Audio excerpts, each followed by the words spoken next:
Welcome to another edition of Man Cave Sports. I'm James the Greek, and with me as always, my boy DA. DA, how are you?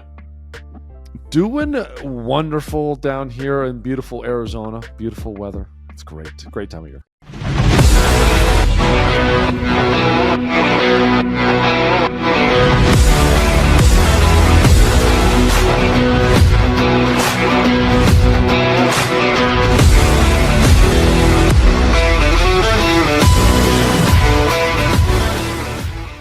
I didn't have great weather, but I was recently in Japan, and I got to see a whole lot of Ohtani. And since I was gone and we didn't have a chance to react to all the gambling news, what do you say we try that now? Yeah, let's try, because there's a lot that happened while you were gone. Shohei Ohtani's translator, they believe, stole $4.5 million. And of course, when something looks too good to be true, something looks a little fishy, immediately they're going to push the blame on Ohtani. Now, we found out over the last couple of weeks that the federal government has cleared Ohtani of all wrongdoing. He says that he didn't make any bets to that overseas account, and in fact, his guy probably stole closer to $14 million than $4 million. What do you make of all this, Ards? Well, $16 million. Closer to $60 million. Ippei Matsuhara, the crazy thing about this is him having $180 million in losses and something like $140 million in wins or $160 million in wins. There's $40 million missing. That's a $40 million loss. And then there's $16 million missing of Ohtani's. Ohtani, though, what the cool thing is, put all of his chips on the table. Like, he kind of said he was going to. He's been working with authorities. He's been giving him his phone. They've gone through everything. And what they saw is that there's no gambling from him to Ippei. There's no talking about gambling. There's nothing in any conversation. He seems to be squeaky clean. And Ippei just, man, he is done. He is absolutely screwed. It is probably the best of scenarios that baseball could have ever hoped in this situation. No gambling on baseball, none of that. I mean, dude, James, 19,000 bets over the course of however many years, 4 years, 5 years, whatever that is. It was like 23 or 24 bets a day. Can you, that's fathomable. That's something you can do. But what's crazy is the fact that he was able to do that every single day without Ohtani picking up on something might be wrong or picking up on something's a little off. Well, there was no reason for Ohtani to pick up on anything, because what ended up happening was Ippei opened the account with Ohtani. So he had all the passwords, he had all the information, and then when it was time for it to get flagged, Ippei just changed the email address on it so that every correspondence would go directly to him. So there's no reason for Shohei Ohtani to actually know what's going on. He wasn't getting any statements. They weren't calling him, because if they were going to call Ohtani, they were going to speak to his translator, because why would an American bank talk to a guy who doesn't speak English? Well, we assume, right? But he was also then calling the banks and faking as if he was Ohtani and faking as if it was him. I understand from a bank standpoint, maybe not getting the notifications and all that stuff. But when you're hanging out with somebody basically 24/7 all the time and they're nonstop gambling, what's crazy to me is this guy is losing hand over fist, just losing, and seriously concerned about his losses. There's recordings of him being absolutely freaked out and text messages being freaked out about his losses. And you're hanging out with this guy every single day. I would think you would pick up on some sense of, man, this guy is worried about something. Maybe he has a problem that he's gambling non-stop. I know it is. Sometimes it's a cultural thing on the gambling side, and you say, okay, like, that's his thing. That's his problem. But this guy's average bet was like 16 grand. I think you'd pick up on some of those things. Yeah, but I bet on games. Do you know how much I bet on games? No, but we're not together 24/7. If we're hanging out every single day, those are some of those normal conversations we'd probably be talking.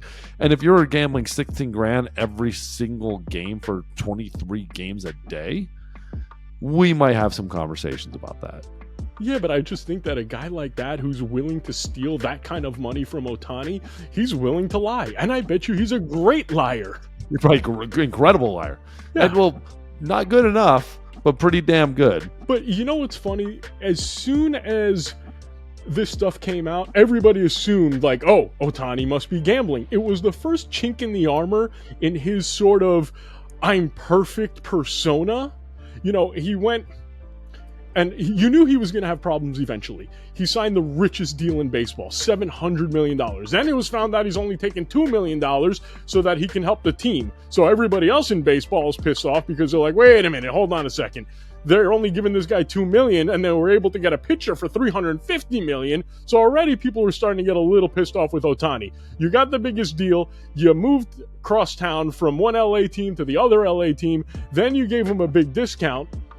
And I understand a lot of people were saying, oh, how can you miss $4 million, $16 million, whatever it is? Like I said at the very beginning of this video, I was in Japan last week. Everywhere I went, it was Ohtani time. There would be giant billboards in Tokyo of Ohtani. You go into a luxury store, you want to buy a Seiko watch? There's Ohtani with a bobblehead because he was promoting Seiko watch. We're in a cab and you see a commercial for Hugo Boss clothing. Guess what? Ohtani has a collaboration with Hugo Boss right now. We walked into a mall. We wanted to get my mother-in-law some, face cream. And guess what? There was a picture of Ohtani at the cosmetics counter promoting some cosmetics. With me, of course, right? Of course with you. Head cream. You gotta have head cream. Mm-hmm. Well, for you, it's more like turtle wax.